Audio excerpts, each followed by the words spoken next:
we still in Los Cabos in this beautiful hotel, the Cape Thompson Hotel, and it's an honor and a pleasure to have a conversation with Bill Nutt.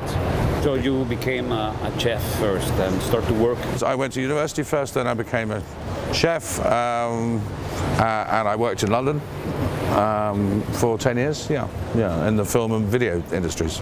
It's hard work. It's hard work being a chef. It's a young man's game.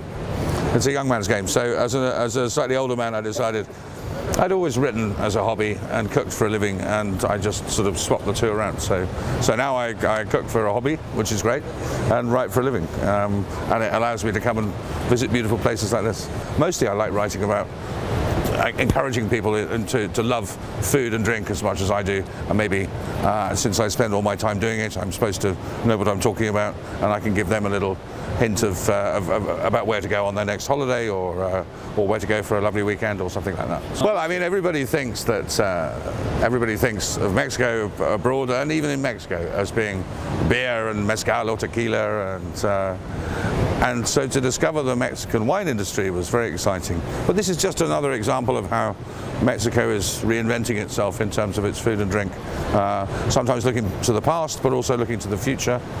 So in the Valle de Guadalupe, well, they certainly do, not far up the coast in Napa and Sonoma. Spain, France. Of course. But what wine can do is to express what the French call its terroir, where it comes from, its soil, its roots. So it's not just some grapes that you might buy in a supermarket and turn into juice. You know, this is actually, the grapes are almost part of the soil. They're an expression of that soil. And Valle de Guadalupe has a particular character. Oh, Los Cabos is just, it's heaven on earth, isn't it? It's fantastic. The sun keeps shining, the constant rolling waves, and it just seems like there is a slow, beautiful energy to this place. We've eaten everything from humble tacos, which are fantastic, to lovely food from Enrique Olvera, who's the consultant chef here and has his fantastic restaurant Manta, just a stone's throw away from where we're sitting. And we've eaten in farm restaurants, which is not really Mexican cuisine, but hey, all the vegetables are grown here.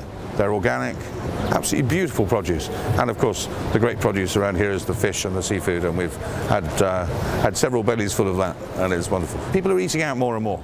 They eat out not just because it's their anniversary or their birthday once or twice a year. People eat out a couple of times a month, even once a week. And they don't want to dress up every time, not when the weather's like this. You don't want to dress up all the time. You want somewhere relaxed. You want somewhere happy, somewhere fun.